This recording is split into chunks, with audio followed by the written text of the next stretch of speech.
Welcome back to Nonfiction for Life, the podcast with authors who share compelling true stories and books with great ideas for living well. I'm your host, Janet Perry, and I'm really pleased to debut our first Editor's Picks podcast. We want to thank all of you who took time to share your recommendations. Today we're using your ideas for all our listeners to get ideas for books in the home and family category. While none of the 3 books we picked is a new release, each seems to fit nicely in this category, especially during this time of year. Before I announce our 3 picks, though, I just want to acknowledge that some of you shared some really great recommendations for books about pregnancy and parenting, which we hope you'll resubmit next time we do a call out for this category. Others of you were creative and thought outside the box. We're confident you'll find a way to share your ideas when we ask for suggestions in other categories. And now let me share just 3 nonfiction recommendations for home and family. First, Corinne recommended The Life-Changing Magic of Tidying Up, The Japanese Art of Decluttering and Organizing by Marie Kondo. This Japanese author has taken the world by storm, publishing her New York Times bestseller that sold over 3 million copies. How does she make the idea of tidying up palatable, even intriguing? To some people, isn't the very thought of decluttering a bit like pulling teeth? Where's the magic in that? Well, it doesn't take long to see that this is not just another book about buying storage boxes. Kondo teaches us how to fold every clothing item into perfect rectangles, then stack them on their sides so we can look in our drawers and see everything at once.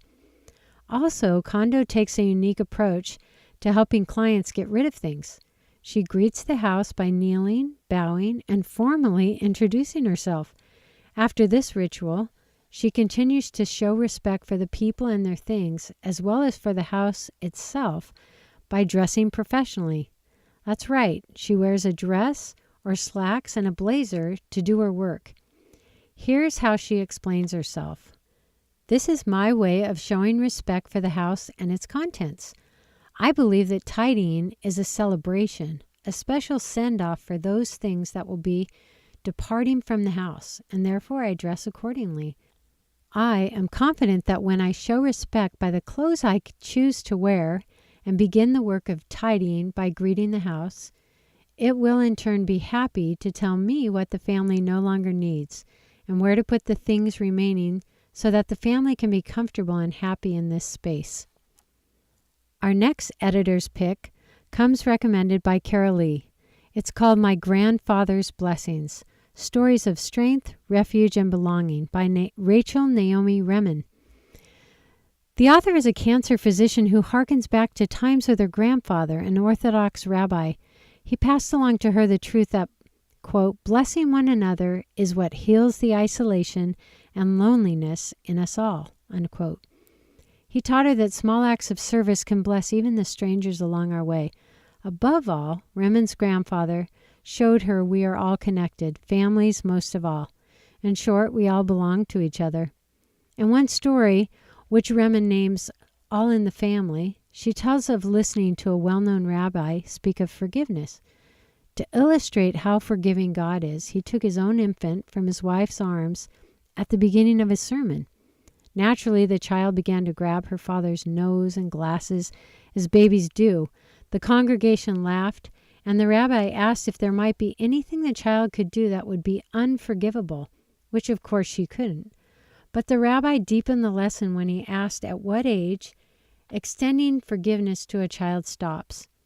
For the first time, Remen realized forgiveness was not the work of God alone, but that it was integral to strong family relationships.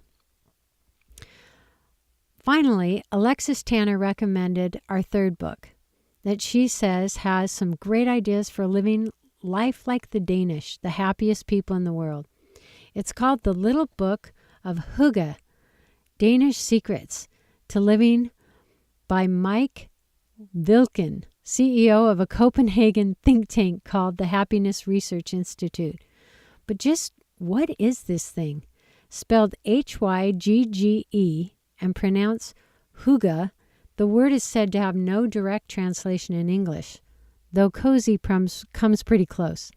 It's defined as a Danish quality of, quote, coziness and comfortable conviviality that engenders a feeling of contentment or well-being. The idea of hygge made such a splash last year that it's since inspired several books about the same topic. It's taking pleasure in the presence of gentle, soothing things. It turns out winter is the most hygge time of year.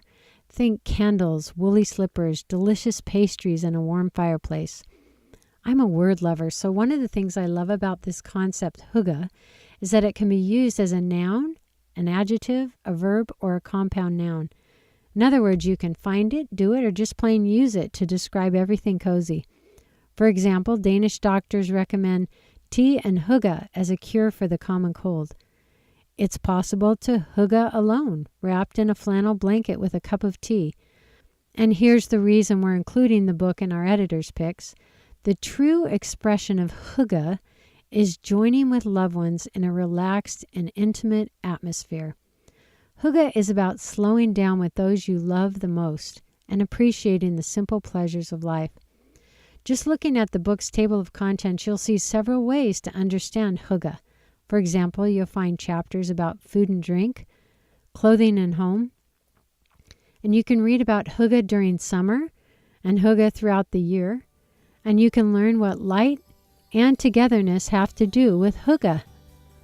So there you have it, our editor's picks for home and family. First, The Life-Changing Magic of Tidying Up, The Japanese Art of Decluttering and Organizing by Marie Kondo.